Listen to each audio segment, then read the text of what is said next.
bienvenue dans ce nouvel épisode des conseils de lecture, donc cette fois-ci pour l'équinoxe de printemps. Alors j'espère que vous apprécierez le cadre puisque je me trouve actuellement dans ce qui reste du théâtre antique, théâtre gallo-romain d'Auguste Dunum, donc l'antique Autun. Donc aujourd'hui je vais faire évoluer un petit peu la formule puisque je ne vais pas simplement vous présenter des livres mais aussi je vais vous présenter un groupe de musique ainsi qu'une œuvre, un court métrage. Donc pour commencer, pour rester un petit peu dans cette ambiance gallo-romaine, je vous présente Astérix, les citations latines expliquées. Puisque bon, si comme moi vous avez été bercé avec Astérix, vous avez sûrement trouvé dans ces pages pas mal de citations latines, alors que ce soit dans la bouche de César, des centurions, des légionnaires romains, mais aussi du fameux pirate, latiniste. Vous avez rencontré des citations aussi diverses que Vae Victis, Quo Vadis, Veni Vidi Vici, Alea Jacta Est, la fameuse phrase de César. Donc là, dans ce livre-là, vous trouverez en fait les origines et les explications, donc les traductions de ces différentes citations. Donc c'est un livre qui est très sourcé, donc ça donne soit les références des auteurs antiques qui sont à l'origine de ces diverses citations, soit des auteurs plus récents, puisque le latin a été utilisé durant tout le Moyen-Âge, donc quelquefois ces expressions viennent du Moyen-Âge et pas forcément de l'Antiquité. Voilà, c'est un livre qui est très intéressant, qui peut être utile autant pour l'adulte amateur d'Astérix que pour les enfants qui sont dedans, qui sont en train d'apprendre peut-être à lire avec Astérix et qui du coup ça leur permet de leur apporter un petit peu de culture supplémentaire sur le latin et sur les significations de ces différentes citations qui permettent de faire transparaître une certaine sagesse latine, antique, une certaine philosophie. Donc voilà, c'est un livre qui est très intéressant, qui est amusant, qui est pas très lourd à lire, parce que regardez, à chaque fois vous avez des petites illustrations et puis un court texte pour expliquer la citation latine et son origine. Donc voilà, c'est un livre qui se lit bien et qui est assez complet et que j'ai trouvé très intéressant. Avec le second livre, on va partir un petit peu plus au nord, dans les brumes glacées de Germanie, avec le Faussarque, rune par rune, de Atuvolf Arson. Donc c'est l'auteur du livre que je vous ai présenté dernièrement sur les symboles païens germano-nordiques. Donc un livre qui était très intéressant pour commencer à se plonger un petit peu dans cet univers du paganisme germanique et globalement de tous les paganismes du Nord. Et là, c'est un ouvrage qui va traiter uniquement des runes et de tout ce qui touche autour des runes, donc que ce soit leur signification, leur utilisation comme en tant qu'alphabet, leur utilisation magique, leur utilisation à des fins divinatoires, etc. Et aussi leur histoire, leurs origines. Comme d'habitude avec le travail d'Atuvolf Arson, c'est extrêmement sourcé, donc là pas de problème d'interprétation biaisée un petit peu New Age face à certaines réutilisations qui ont été faites des runes par certains courants New Age justement. Donc là on a un livre qui est extrêmement sourcé, la plupart de ces sources sont en langue anglaise et allemande, ce qui explique un petit peu la difficulté qu'on a en France à trouver des livres justement sur ces sujets là, parce que la majorité de la documentation n'est pas écrite en langue française comme pour beaucoup de sujets. Donc voilà, je pense que c'est un livre qui intéressera beaucoup de monde en concernant les runes et puis globalement tout l'univers païen germano-nordique. Ensuite, un troisième livre que je voulais vous présenter qui est parfaitement de saison. Il s'agit de Permaculture au jardin par Damien de Cars. Alors Damien de Cars, vous le connaissez peut-être, il s'agit de l'auteur de la chaîne Permaculture, Agroécologie, etc. Et donc en fait ce livre c'est un condensé de la série de vidéos qu'il avait fait qui s'intitulait le jardin mois par mois. Donc si vous suivez déjà régulièrement la chaîne de Damien de Cars, et si vous ne la suivez pas, je vous recommande, que vous vous intéressez au sujet du jardinage, de la permaculture, etc., je vous recommande vivement sa chaîne. Mais en tout cas, voilà, si vous suivez déjà sa chaîne régulièrement, vous apprendrez peut-être pas grand-chose de nouveau, puisqu'il s'agit vraiment d'un résumé, d'un condensé des informations qu'il donne dans ses vidéos. Par contre, ce qui est intéressant, c'est que du coup, là, dans ce format livre, on peut avoir accès à peu près n'importe où à ces informations, y compris directement au jardin, si on a besoin rapidement d'une information ou de voir ce qu'on peut faire et de ne pas être forcément chez soi devant son ordinateur.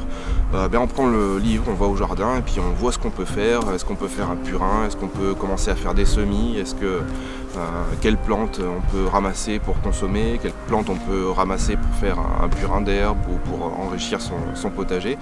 Donc voilà, il y a une petite introduction en fait aux différents principes de la permaculture au début, mais ça s'adresse quand même à des gens qui ont déjà des bases, on va dire, qui ne sont pas forcément des initiés ou des confirmés en permaculture, mais bon voilà, il vaut mieux quand même savoir de quoi il s'agit déjà pour avoir en tête ne serait-ce que la philosophie de la permaculture.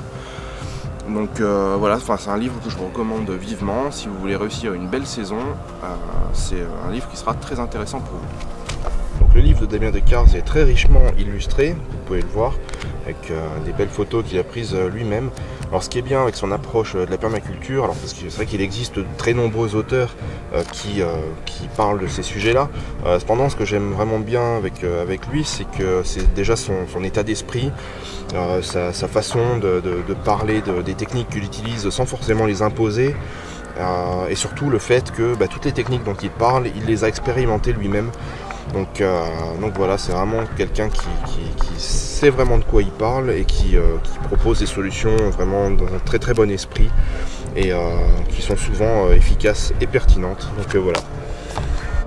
Donc ensuite, je vous présente pas un livre, je vous présente un court-métrage. Il s'agit de Équilibrou dans la peau de l'ours.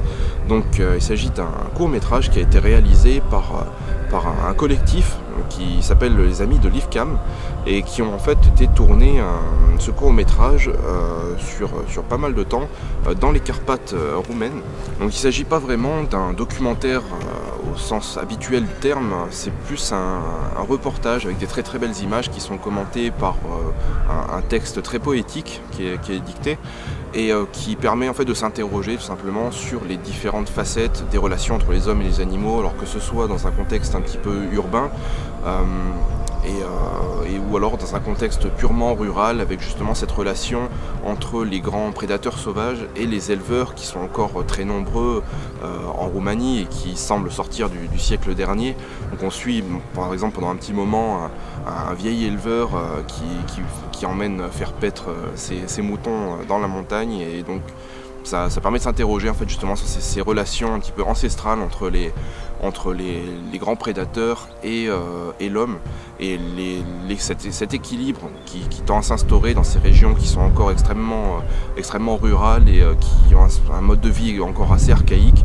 Et donc voilà, je pense que ça permet de s'interroger un petit peu sur tous ces sujets-là avec des très très belles images. C'est un film qui a été en plus autoproduit, donc voilà, ça n'a pas été commandé par des grandes chaînes de télévision, c'est une diffusion assez confidentielle et ça a été vraiment réalisé par une équipe de passionnés. Donc voilà, si vous êtes intéressé par ces différents sujets-là et que vous voulez voir vraiment de belles images, eh ben, je vous conseille ce film qui dure 26 minutes, donc il n'est pas très très long, un making-of de 32 minutes aussi, et voilà, et à la fin du documentaire, donc vous découvrez une fête païenne justement, d'origine en tout cas païenne, qui a lieu dans les villages de Roumanie et qui célèbre en fait l'ours et cette relation justement entre l'homme et l'ours. Donc c'est pour ça que je vous présente ce film dans le cadre aussi de ma chaîne, parce que souvent quand on s'interroge justement, quand on regarde un petit peu ces relations hommes-animaux, on trouve toujours un fond païen et des références païennes, puisque tout simplement ces relations étaient peut-être plus saines, pas forcément parfaites, mais plus saines dans un passé lointain. Donc le dernier projet que je voulais vous présenter aujourd'hui, il s'agit de Nord Nahor. Donc c'est un projet musical qui a composé la musique que vous entendez en fond sonore de cette vidéo et que j'ai déjà utilisé aussi à de nombreuses reprises dans d'autres vidéos. C'est un projet français qui nous vient du Nord et qui donc propose une musique d'ambiance un petit peu folklorique qui utilise de nombreux instruments traditionnels et qui propose une musique vraiment inspirée de ces différentes ambiances, un petit peu dans le style de Danheim, de ces différentes ambiances nordiques, un petit peu mystérieuses, etc. Un projet qui fait plaisir à entendre, puisque c'est vrai que du côté français, on est un petit peu pauvre dans ce domaine. On a un petit peu un manque de groupes créatifs dans ce style de musique-là, donc ça fait vraiment plaisir à entendre. Donc ils ont actuellement sorti, je crois, leur deuxième album. Donc ce dernier album s'intitule Guidet af Goden, qui ça signifie guidé par les dieux, qui était sorti fin 2018. Et le groupe s'est également doté récemment d'un line-up live qui leur permet maintenant de faire des concerts. Donc vous pouvez les retrouver notamment le 22 avril en compagnie de Nitland, qui est aussi un excellent groupe russe, si je me souviens bien. donc en concert dans le Nord, donc le 22 avril. Comme d'habitude, vous trouverez toutes les références et les liens donc, relatifs à ce concert, mais également au groupe Dans le Mahor et aux différentes œuvres que j'ai présentées dans cette vidéo dans la description. Vous trouverez toutes les informations pour procurer les livres, les DVD, etc. Quant à moi, j'espère que cette petite sélection printanière vous aura plu et je vous dis à très bientôt dans une prochaine vidéo.